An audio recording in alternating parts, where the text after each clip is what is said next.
第14章秘密。10月到了，天气变冷了，白天也变短了。乔开始花很多时间在阁楼里，每天有2-3个小时，阳光从窗户照进来，让房间变得暖和。人们常常看到他坐在旧椅子上写东西，纸放在一个箱子上，箱子当桌子用。斯科拉布尔，这个家里的老鼠朋友，和他的大儿子在房梁上走来走去。他的大儿子很骄傲自己的胡子。乔专心工作，写完了他的作品。在最后一页，他写了一个漂亮的名字，放下笔，说：“完成了，这是我能做的最好的。如果还不够好，我就要等一段时间，直到我能做得更好。”他靠在椅子上，从头到尾仔细地读了稿子。他在一些地方做了修改，还加了一些感叹号，看起来像小气球。最后，他用红色的带子把稿子绑起来。他很认真地看着它，这说明他对自己的作品很认真。乔把一个旧的金属炉子放在墙边，当做书桌。他把自己的作品和一些书放在里面，不让斯科拉布尔看到。斯科拉布尔也很喜欢文学，他会咬他找到的所有书的纸。乔从他的藏身之处拿出了第2份稿子，他把2份稿子都放在口袋里，然后安静地走下楼。他的朋友们正在啃笔、尝墨水。他小心地戴上帽子，穿上外套。他走到后窗，爬上小门廊的屋顶，跳到草地上，绕路走到路上。他整理了一下裙子，向一辆经过的公共汽车招手。他脸上带着快乐和神秘的表情，去了城里。如果有人看到他，会觉得他的动作很奇怪。他下了公共汽车，快步走到一条热闹的街上的一个号码。他找到那个地方，但是有点困难。他走进大门，看了一眼脏兮兮的楼梯。他停了几分钟，又走到街上，想来的时候一样快地离开了。他重复了几次这个动作，这让对面楼里一个黑眼睛的年轻人觉得很有意思。第3次，乔摇了摇头，戴上帽子，走上楼梯，好像要拔掉所有的牙齿一样。在入口处有一些牌子，其中一个是牙医的牌子。年轻人看了一眼慢慢张开和合上的假牙，假牙展示了完美的牙齿。然后他穿上外套，戴上帽子，走到入口处等着。他笑着说，还打了个冷颤。他自己来是很正常的，但是如果他遇到麻烦，有人陪他回家会很好。10分钟后，乔跑下楼梯，他的脸很红，看起来好像经历了一场艰难的考验。当他看到那个年轻人时，他并没有很高兴。他向他打了个招呼，然后走开了。他跟着他，用关心的表情问：“你遇到麻烦了吗？”“不太严重。”“你很快就出来了。”“是的，感谢上帝。”“你为什么自己来？”“我不想让任何人知道。”“你是我见过的最奇怪的女孩。他们拔了你几颗牙？”乔不明白他的朋友在说什么，然后他大笑起来。“我想拔2颗牙，但是我要再等1个星期。”“你笑什么？你在做什么？”乔，老李很困惑地问。“我也是这么想的，先生，请问你在台球室做什么？”“对不起，女士，这不是台球室，是健身房。我在上击剑课。”“我很高兴听到这个。”“为什么？”“你可以教我，这样，当我们演哈姆雷特的时候，你可以演雷欧提斯，打斗的场面会很棒。”老李开怀大笑。一些路人也笑了，即使他们不想笑。我会教你的，不管我们是不是演哈姆雷特，这很有趣，而且可以帮助你站直。但是，我不认为这是你说我很高兴的真正原因。我说错了吗？没有，我很高兴你不在台球室。我希望你永远不要去那种地方。我不常去。我希望你永远不要去。去那里没什么不好的。瞧，我家有一个台球桌。但是，如果没有好的玩家，就不好玩。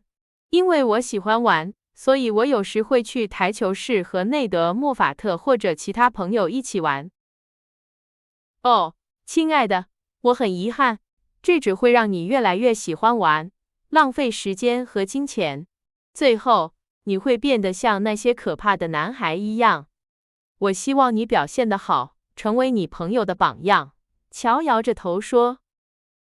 难道年轻人不能在玩得开心的同时，保持体面吗？老李有点生气地问。这取决于他们怎么玩，在哪里玩。我不喜欢内德和他的朋友们。我希望你远离他们。马奇太太不允许我们邀请他来家里，即使他很想来。如果你像他一样，我怀疑他是否会让我们继续见面。他不会让我们见面。老李不安地问。不会，他不喜欢那些自命不凡的年轻人。如果有必要，他会把我们关在一个帽盒里，也不让我们和他们交往。好吧，现在还不需要用帽盒。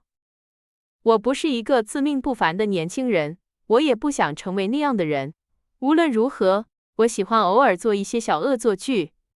你不喜欢吗？是的，那没什么不好的。我们可以做恶作剧，但是不要失去方向，好吗？否则，美好的时光就要结束了。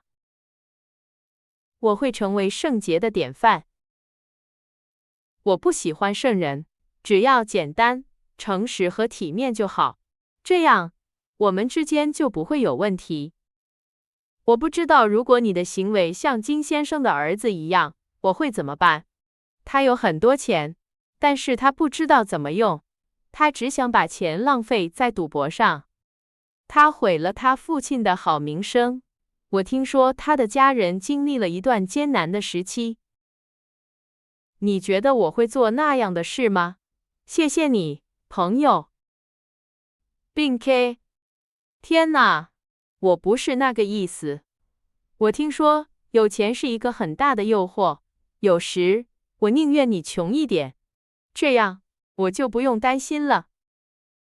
瞧，你担心我吗？有点担心，特别是当你心情不好或者不开心的时候，你太强大了。如果你决定走错方向，没有人能阻止你。老李沉默地走了几分钟，乔看着他，心想他应该咬掉自己的舌头。虽然这个男孩在微笑，但是他的眼睛表明他有点生气。你打算一路说教吗？他最后问。当然不。为什么？如果你继续说教，我就坐公共汽车走了。如果你不说了，我很想走回家，告诉你一些很有意思的事情。不说教了，我很想知道你要说什么。好吧，我们来看看。这是一个秘密。如果你答应告诉我你的秘密，我就告诉你。我没有秘密。乔突然停了下来，他想起来，这不是真的。你知道你有秘密，你不能对我隐瞒任何事，所以说出来，否则我就不告诉你。你的秘密值得我说出来吗？当然值得，它和一些你很熟悉的人有关，你会觉得很有意思。我一直想告诉你，快点，你先说。你不会在家里说出去吧？一个字也不说。即使我们单独在一起，你也不会嘲笑我。我永远不会那样做。你会的。而且，我不知道你是怎么做到的，但是你总是能从我这里套出话来。你很会哄人。谢谢，快说吧。好吧，我把我的2个故事给了一个记者。下个星期，他会告诉我他的看法。乔在他的朋友耳边小声说。为马奇小姐欢呼，她是著名的美国作家。劳里喊道。他把帽子扔到空中，然后又接住。这让2只鸭子、4只猫、5只鸡和6个爱尔兰小孩很高兴。他们已经离开了城市。安静。我不认为会成功，但是我必须试试，否则我不会安心的。我不想让家里人知道，免得他们失望。一定会成功的，乔。你的故事和莎士比亚的作品一样好，比现在出版的垃圾好多了。看到它们变成签字会很有趣，我们会为我们的作家感到骄傲的。乔的眼睛闪闪发光。有人相信我们总是让人高兴的，朋友的赞扬比报纸上的一打好评更好。好吧，你的秘密是什么？不要让我失望。否则我不会再信任你。他努力压抑自己的希望，只要听到一句鼓励的话，他的希望就会燃起来。也许我告诉你这件事会惹麻烦，但是我没有答应保守秘密，所以我要告诉你，如果我不告诉你最新的消息，我就不会安心。我知道梅格丢的那只手套在哪里。就这些。乔很失望地问。劳里点了点头，调皮地眨了眨眼。这已经足够了。当你告诉我他在哪里的时候，你就会明白了。那就告诉我吧。劳里凑到他的耳朵边，低语了几句话，这让乔的表情发生了变化。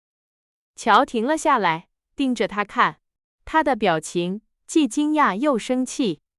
然后他开始走，用不高兴的语气问：“你怎么知道的？”因为我看到了。在哪里？在他的口袋里。这么久了？是的。你不觉得很浪漫吗？不，我觉得很可怕。你不喜欢吗？当然不喜欢。太荒谬了，不能允许。天哪，梅格会说什么？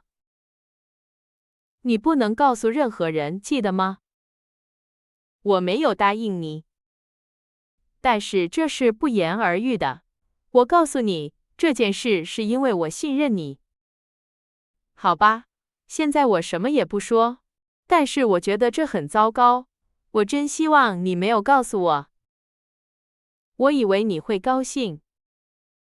高兴有人想把梅格从我们身边带走。不，谢谢。当有人想把你带走的时候，你就会觉得更好了。我倒要看看谁敢。乔威胁地说。我也是这么想的。劳里笑着说。我不喜欢秘密。现在我知道这件事了，我不会安心的。乔抱怨道。我挑战你，我们赛跑下山，这会让你感觉更好。劳里提议。附近没有人，眼前的缓坡邀请他接受挑战，这种诱惑是无法抗拒的。所以，乔开始跑。在跑步的过程中，他丢了帽子、发梳和几根发夹。劳里第一个到达终点。当他看到他的阿塔兰塔气喘吁吁地跑过来时，他祝贺自己成功了。他的头发在风中飘动，眼睛闪闪发光，脸颊红润，脸上没有一丝怒气。我真想变成一匹马。我可以跑很多公里也不会累，还可以感受脸上的风。这太棒了！但是看看我现在的样子，我像个男孩。请你帮我把东西捡回来。乔要求。他坐在了一棵枫树下，枫树用红色的叶子铺满了地面。老李高兴地去捡东西。乔重新编好辫子，希望在他恢复体面之前，没有人会从这里经过。但是，有人经过了，而且不是随便的人，是梅格。她打扮得很漂亮，穿着星期天的衣服，看起来很优雅。她刚拜访完别人。请问你在这里做什么？她惊讶地看着她那蓬头垢面的妹妹。捡叶子，乔温顺地回答。他捡起一堆粉红色的叶子，这些叶子是他刚刚堆起来的。还有发夹，老李把一打发夹扔到乔的腿上。这个地方有很多发夹，还有发梳和棕色的草帽。乔，你一直在跑步，你怎么能这样？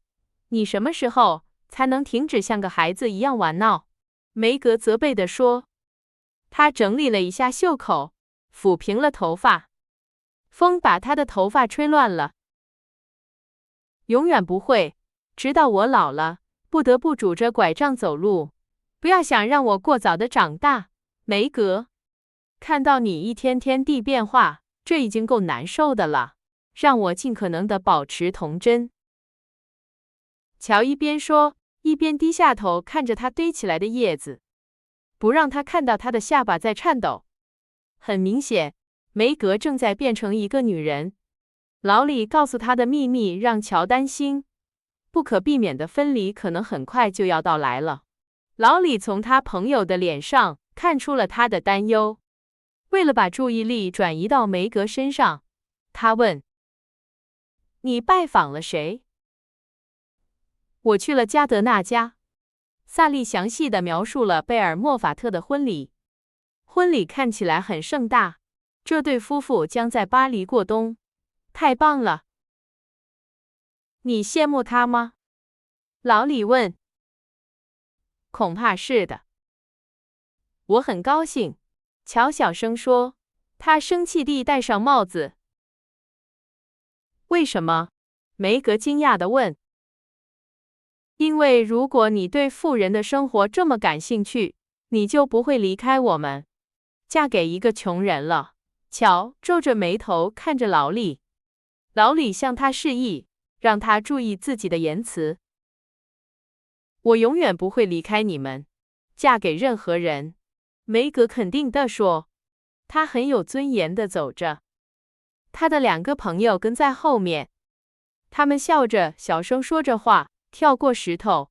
他们的行为像真正的小孩。梅格心想，如果他没有穿最好的衣服，他很可能会加入他们的行列。在接下来的几个星期里，乔的行为很奇怪，这让她的姐妹们感到困惑。邮递员一经过，她就跑到门口。她对布鲁克先生的态度很不好。她一言不发地看着梅格，若有所思。有时，她会突然站起来，拥抱和亲吻梅格。老李和她不停地打手势，说暗语。她的姐妹们觉得他们疯了。在乔去城里的2个星期后的星期六，梅格在窗边缝东西。她惊讶地看到老李在花园里追赶他的妹妹。他在艾米的棚架旁追上了她。梅格看不清发生了什么，但是她听到了笑声，然后是小声说话的声音。最后，她听到了报纸的声音。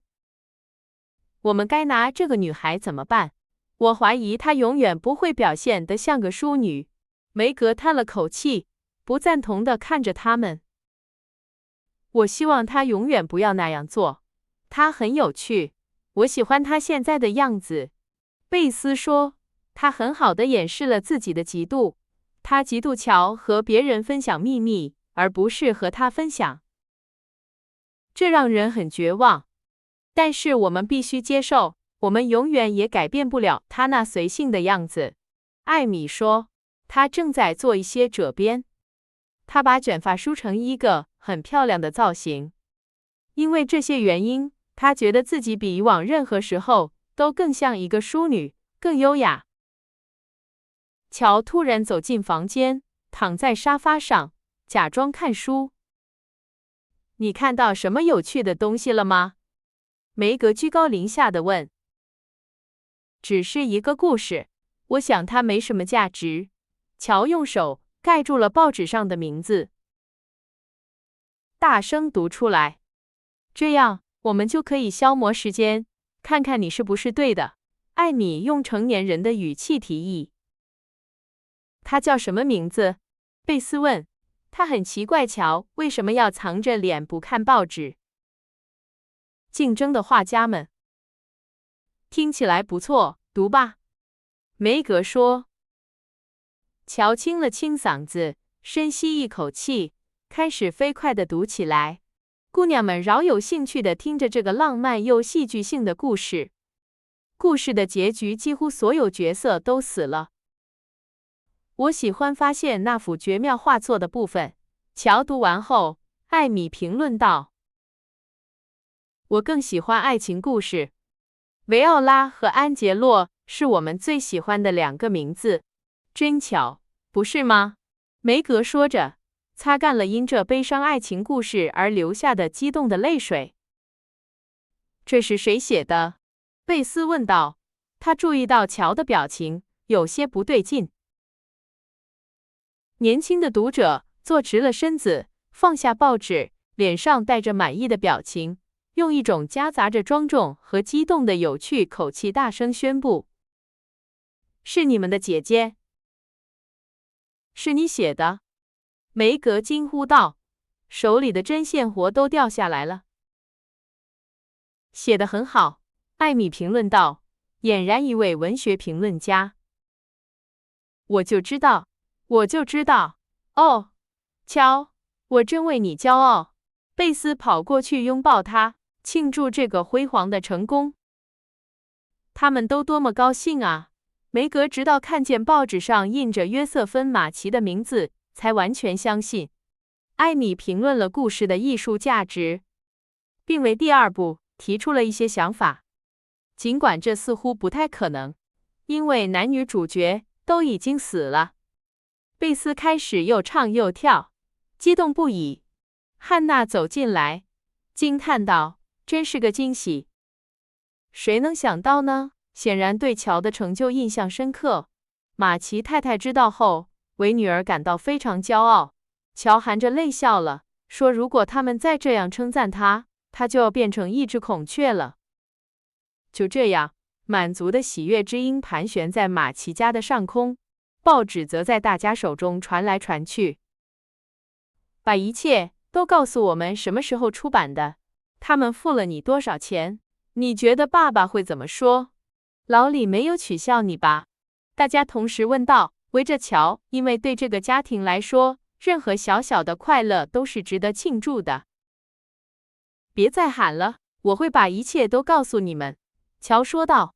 他寻思着伯尼夫人在伊芙琳娜出版后，是否也像他现在因竞争的画家们而感到如此重要。在讲述了他如何去投稿的故事后，他补充道：“我去问他对稿子的看法时，那个人告诉我他喜欢这两个故事，但是他们不给新手付钱，只发表作品并提及作者的名字，好让他们出名。